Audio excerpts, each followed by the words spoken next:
Hi, I'm Susan Bauer, co-author of The Well-Trained Mind. And I'm Susanna Jarrett, editor at The Well-Trained Mind Press. And we're talking about education for all parents and for all children in all sorts of settings.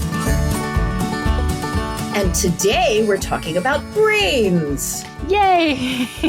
We should do a Halloween episode. Brains. Brains, exactly. And more specifically with this education hot takes season, we are diving into some brain myths or myths about how the brain works that impact education. And I think it's really important because there is this very concerning disconnect between the most up-to-date research in neuroscience and then what teachers and educators think about how the brain works. There's actually a whole new rising field of study called neuroeducation or something like that, where educators are specifically looking at brain science that impacts education and trying to close that gap. Yeah, and there are so many ideas about how the brain works, and we're going to talk about some of them. We're going to start off, I think, with the left brain and right brain. So hang on for that, people.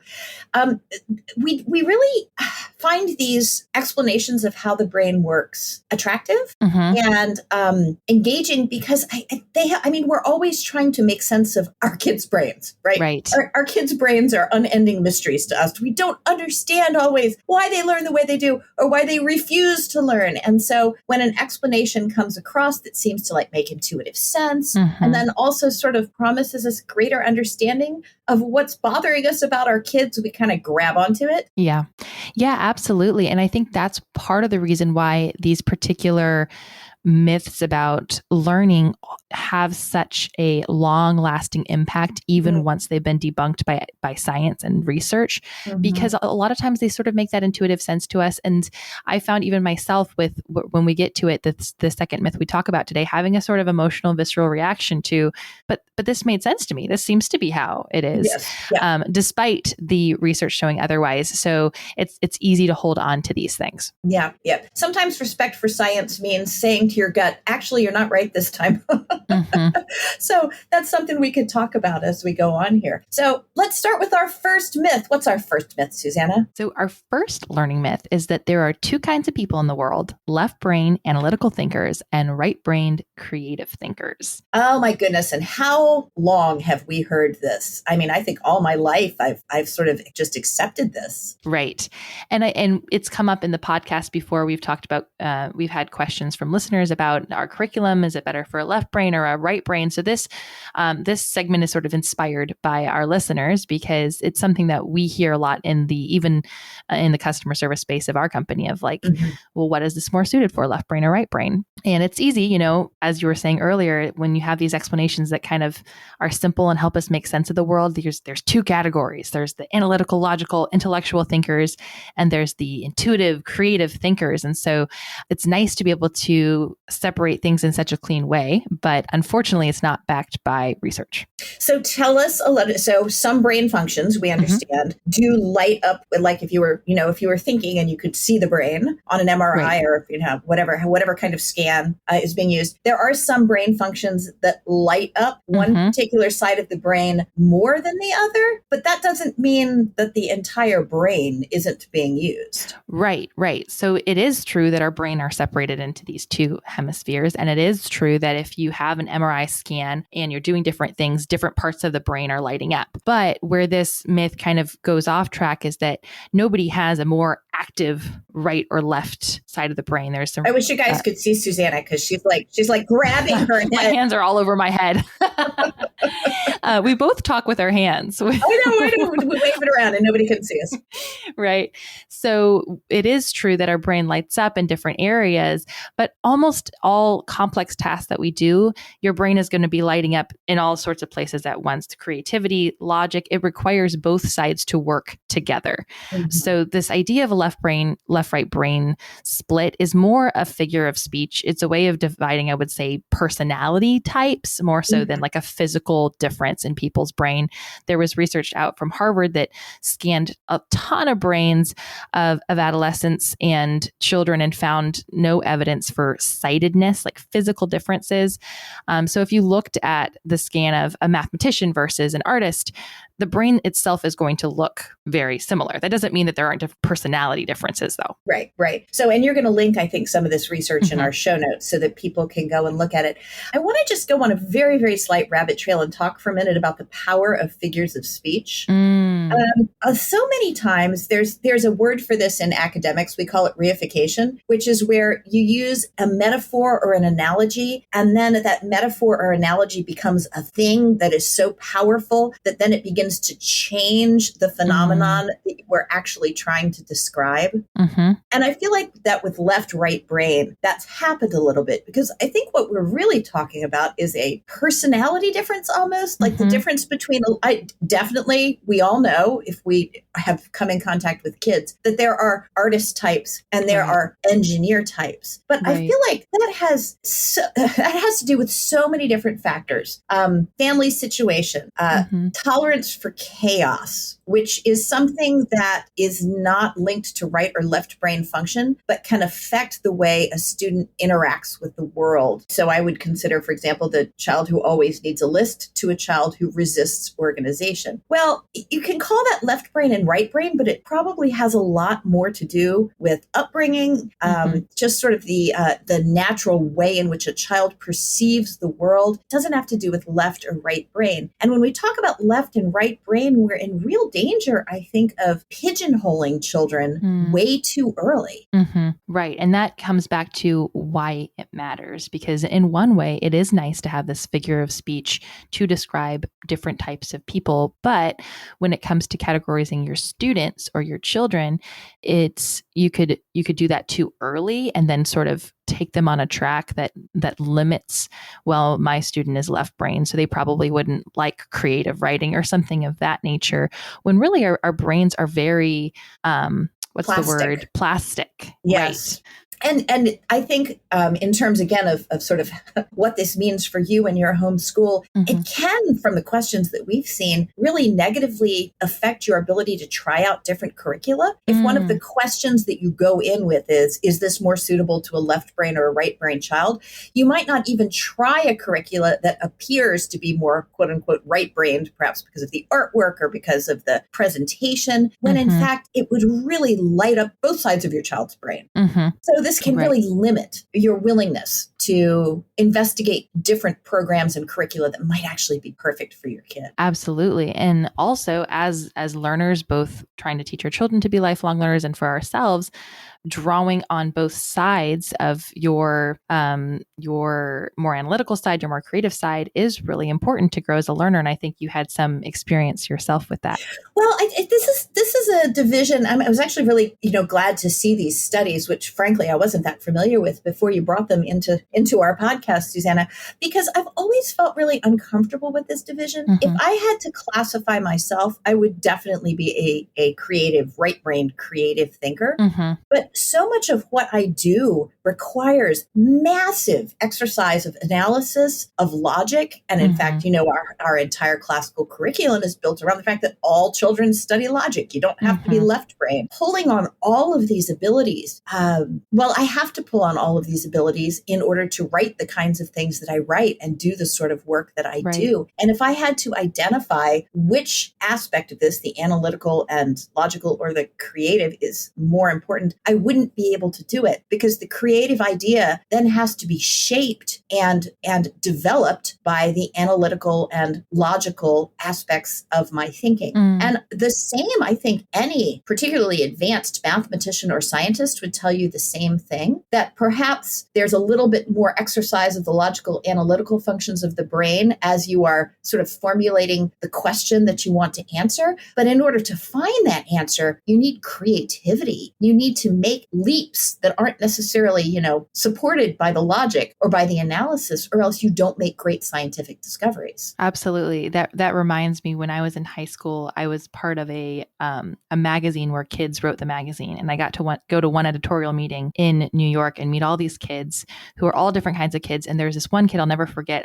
It's not a secret. I've talked about it before in this podcast, and I'm not a math person. I would definitely, growing up, have sort of pigeonholed myself as a right brain creative. I don't like math. math too early and in ways that were not helpful to me now that I look back. But this student was trying to explain to me that math is beautiful and math is creative. And he had this napkin and he was trying to explain it to me. And I was so resistant to that. But I do actually regret that growing up, I identified as right-brained to the extent that I sort of said, well, I'm not a math person. I'm not a logical person.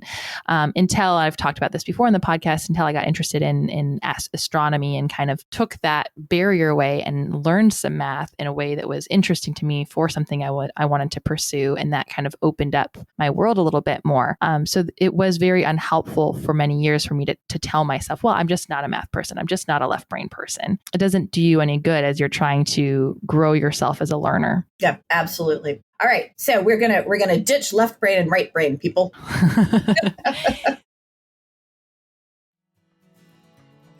And we'll be right back. At Well-Trained Mind Press, we know you're not made of money, except for Morg the Money Monster. Morg, we're sorry we used your finger to buy a cup of coffee. Please stop haunting our office. But for the rest of you, there are sales happening nearly every week at welltrainedmind.com. When you buy directly from us, not only are you helping a small business, but you're also able to take advantage of our frequent special sale events. Get great deals on books, homeschool materials, audiobooks, and more. We celebrate National Talk Like a Pirate Day by giving you an advantageous price on Treasure Island, The Queen's Pirate, and other nautical audiobooks from September 19th through 21st. In late October, keep an eye out for our spooky sale on ghost stories, including a free spooky poem read by Jim Weiss, and our Buyer's Remorse sale to help those of you who tried other homeschool programs and now need to switch to us. On December 2nd, shop our Cyber Monday sale for huge discounts on all printable PDFs and digital audiobooks. To learn more about all our sale events, including our yearly summer sales, visit us at welltrainedmind.com. While you're there, sign up for email updates to be the first to hear about new books, discounts, and more. Well-Trained Mind Press. Homeschool materials that fit your budget so you have enough left over to build a trebuchet and lay siege to your neighbor's house. So our second learning myth is the one I actually had more of an emotional response to, like, wait a second. Interesting.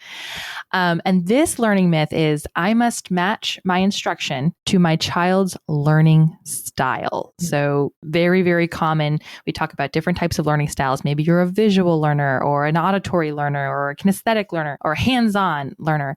Many people have like a preferred way of engaging with new information. And it's been said that if you match your preferred way or your child's preferred way, they're going to learn better. But that's actually not backed by research. Tell us about the research then. And then I want to pick at this whole idea of learning styles generally. Okay. But first, tell us about the research. Right. So there's some interesting studies that have been done where they took students, they asked them what their learning style was, and then they looked at how they actually studied for a test. And the first thing they found was that, number one, even if a student said they were an auditory learner, they didn't actually use auditory methods when they were studying for a test, very typically. And then even when students did do that, so let's say they were a visual learner, they use visual methods, they didn't do any better on their tests than students who used every learning style or a different learning style than the one that they said they preferred. So there is no research to say that if you match a particular learning style to a particular student, they're just going to soar academically in better ways than if they were doing it through just other well-researched education methods. Well, I want to pick on this whole idea that there's visual, there's kinesthetic, there's auditory, there's sort of verbal learning styles. I have just finished working on this massive manuscript about medicine and how we understand illness and how it changes the way we think about other parts of our lives. And I just kept coming up against the persistence of Hippocratic theory, even in modern medicine. So Hippocratic theory said that there were four humors, right? So there's bile, there's phlegm, I don't have to go through all of them, they're kind of gross, but there are these four humors. And when the humors get out of balance, that's when you get sick. even after germ theory, even after science said actually what makes us sick are germs, not this balance of four fluids, this idea that there are these sort of four aspects to people and one of them can dominate at any given time is what actually gave rise in the 1960s and the 1970s. And I bet this is part of why you had an emotional reaction about this, Susanna. This idea that there's a phlegmatic personality, there's a sanguine personality, there's a choleric personality. This idea that there are these, it's like four different personalities. And I mean, I remember getting taught this in church of all places, you know, that this was a way that we could understand who we are, is to identify one of our four personality types.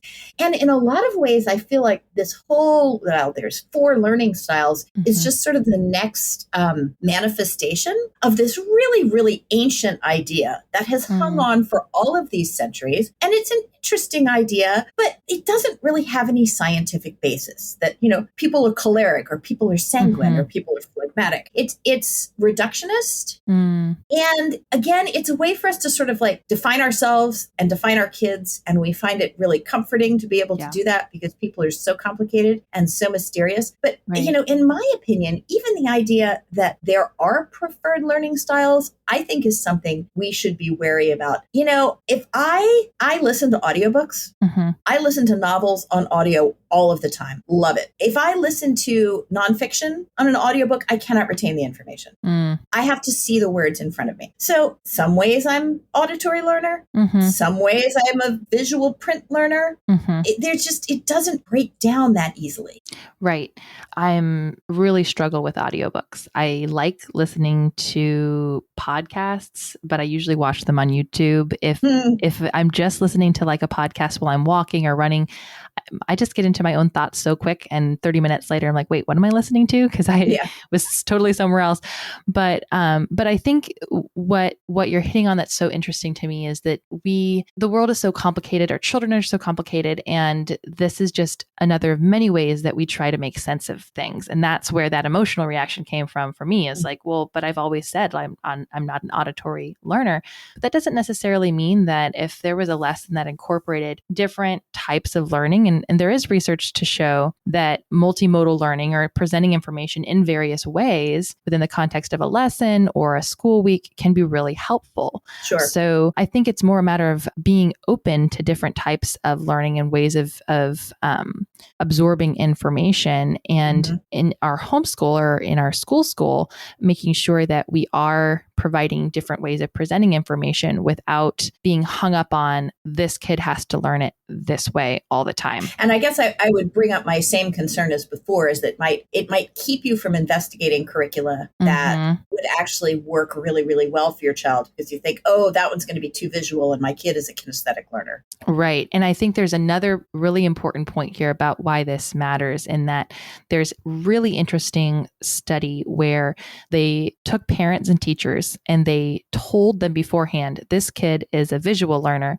and this kid is a hands-on learner, and kind of established categories of children. And then when those parents and teachers were asked to judge the intelligence of the students, they judged the ones who had been called visual learners as more intelligent than the ones described as hands-on learners, and also predicted that visual learners would get better grades. So there's a kind of a bias thing going on where for some reason, certain learning styles, we consider people who have that learning style as more smart than maybe a kid who is wigglier and is described as a hands-on learner.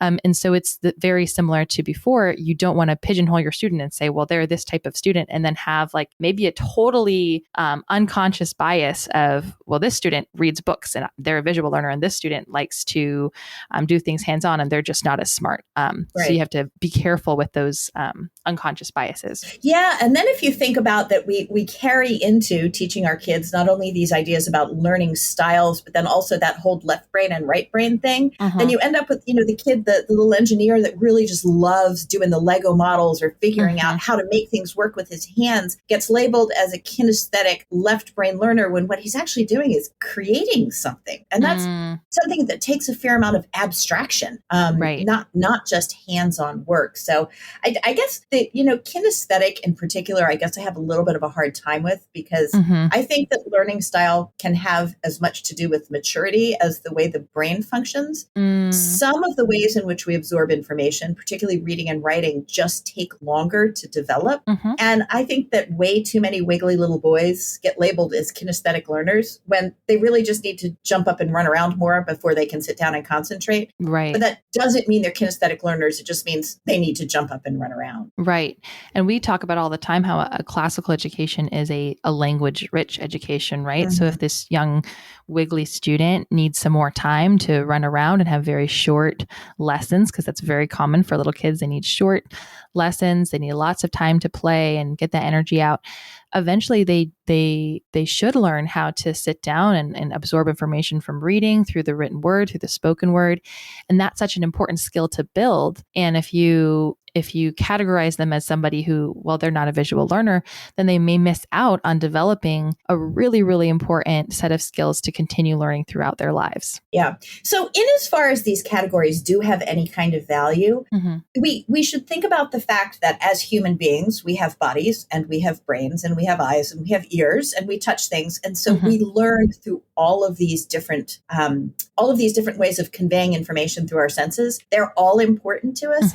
So one of the things I do suggest, so I do a lecture called Homeschooling the Real Kid, in which I say, okay, your kid doesn't want to learn. Here's some things you could try.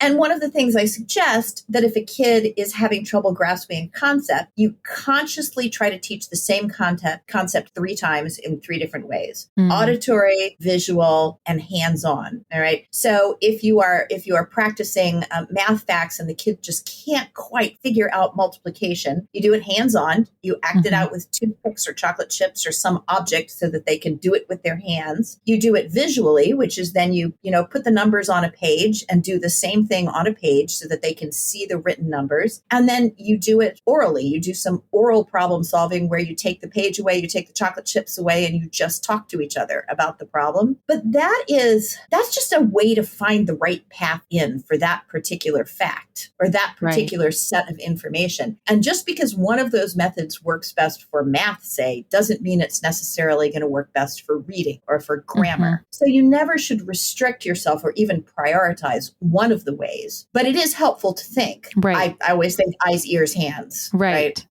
As you're teaching. Right. And there is some research that shows that what they call multimodal teaching, or teaching based on different senses, can be really helpful and useful. And it's also a quick way to think about what are 3 different ways I could present the same information. So that I think is super helpful.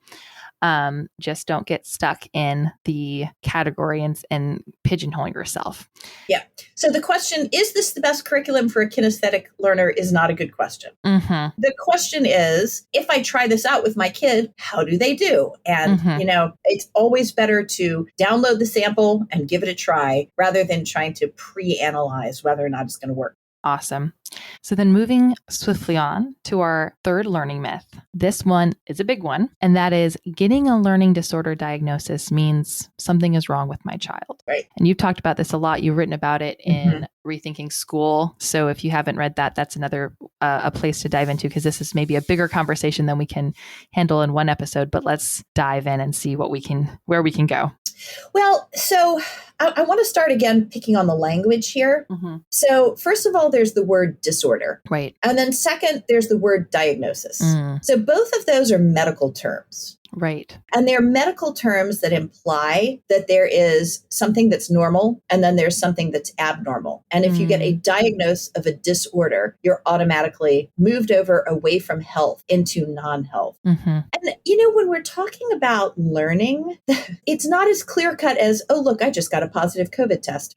That's not how brains work. Learning, and again, I guess we like to grab onto easy answers to difficult questions. Learning is something that is so multifaceted and is so dependent on maturity and exposure and repetition and all of these different things that to diagnose a disorder can be a really unhelpful way to say, my child needs a different learning approach. Now, we're kind of stuck with this language. Right? Because I think a lot of parents don't take kids to an educational psychologist or a neuropsychologist to get a quote unquote diagnosis for this very reason, is that once you get a diagnosis, you're like, oh, something's wrong. Unfortunately, at the present time, the most efficient and expert way to get help identifying the correct learning approach for your child is to go through this whole parade of diagnosing a disorder. So again, you're kind of stuck with this language, but you've got to constantly sort of push back against it and think, okay, this piece of paper says diagnosing disorder, and I did this so that we could find the right learning path. So I'm just going to rewrite this in my mind from diagnosing a disorder to finding the right learning path. And it's a very difficult thing to do. Right.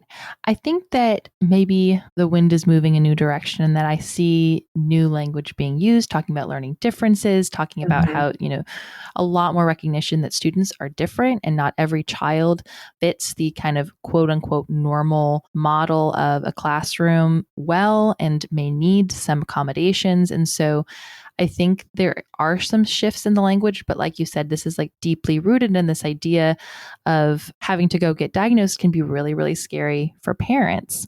But one point that you make in Rethinking School that I think is so important, and we've talked about it before in the podcast, is that getting that child diagnosed can lead you to tools to help them access new strategies, learning accommodations, whether they're in school or homeschooling, that can be really helpful for their learning. Even something as simple as one-on-one tutoring for some subject, group learning for other subjects. Right. Or what are some other things that parents can get access to? Right. So if you go through the process and get your child diagnosed, particularly if they're in a school setting, your child could get access to having breaks if they need them, more frequent breaks, support with learning executive functioning skills, being given a planner, having a teacher help them manage different types of tools like that, more targeted teaching, additional tutoring, more one-on-one instruction. There's all types of accommodations, especially if you're in the public school system, that can be helpful. But even these same ideas and like access to particular strategies can be useful whether or not you're in school. Even at home, you can get ideas for things that may really help your child.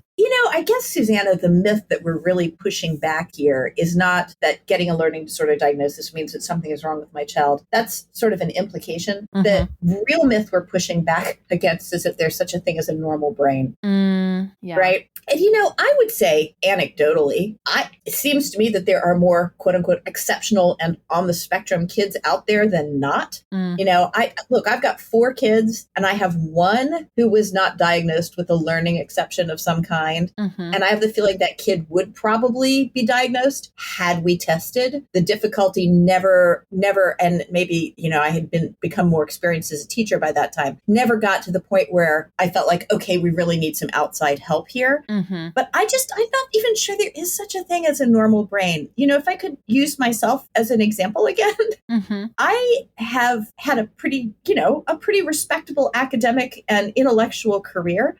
And when I look back at particularly my younger years, I definitely had obsessive compulsive tendencies. I still can't wear a belt. Can't wear a belt. I never, as a kid, could wear a belt, and I don't own a single belt because it just, something around my waist just bothers me. I could never wear my socks the right side out because the seam across my toes bothered me so much that I would have to take them off. And if you go back and look at these things, they're all symptoms of a diagnosable, quote unquote, learning disorder. But that was the way my brain worked. So, I really want to push back against this idea of the normal brain. And speaking of normal brains and how we judge what a normal brain is or isn't, Susanna, let's talk about IQ scores. All right. We're diving into our final myth. Learning myth. And what is the myth? And that is that an IQ score can tell me how smart my kid is. Indeed. So IQ tests are everywhere. We talk about IQ. We talk about it almost as an equivalence for intelligence, right? Oh, this person is high IQ. And IQ tests how how to even get started with this. So IQ tests are a very specific type of test, right? And they are not, it's not an equivalence with your intelligence. Right. They don't actually measure intelligence. They measure how well you can answer certain types of questions. Right. And then it's not even an absolute scale. It's compared with how other people answer those same kinds of questions. Right. It's not a score of how powerful your brain works.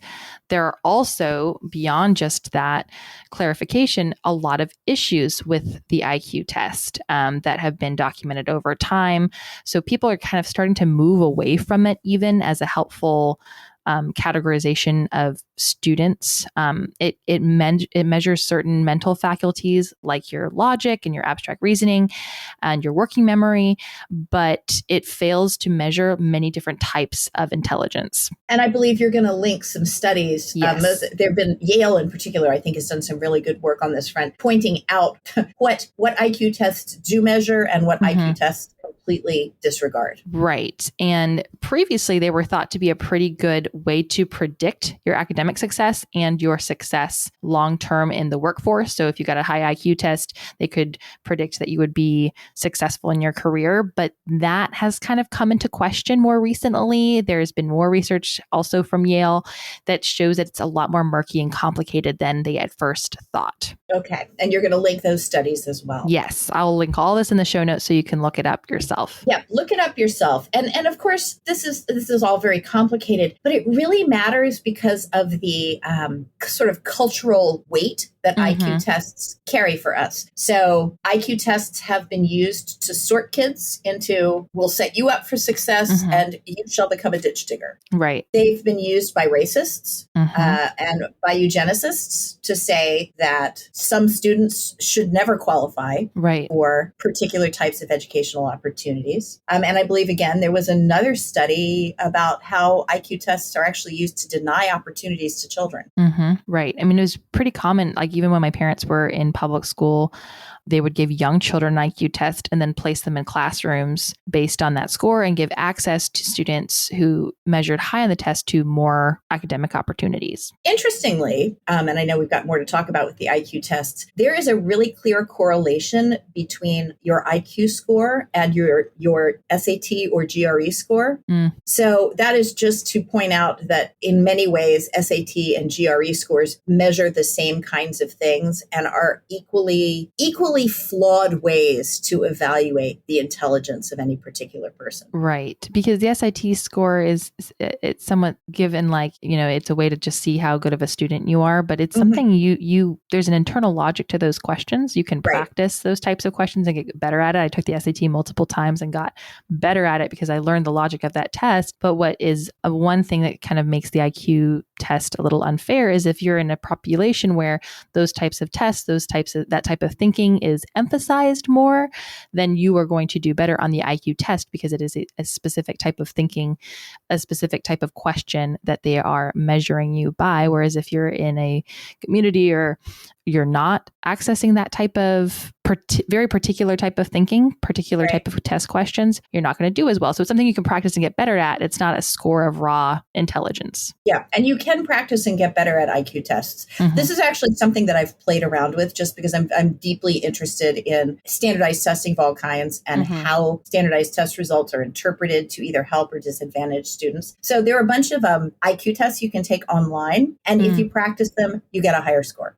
So that is not a measure of intelligence. Right. That's a measure of familiarity. Right. So, so here we have this deeply flawed tool, which has been used to disqualify kids from school opportunities. It's been used to disqualify people from employment. It is actually, unfortunately, we're no longer in the eugenics era, but in the 1920s, the Supreme Court said that states could forcibly sterilize people who scored below a certain point on their IQ tests. And I think you can link to that frightening information as well. It gets really dark. Yeah. And in my opinion, I think there's been an effort to sort of correct this by talking about emotional intelligence or EQ. So if you can Google this, you look at emotional intelligence and it says this is just as important as IQ is EQ. The problem with this to me is that it's using this deeply flawed framework and using that to sort of identify a whole different set of skills that are entirely different.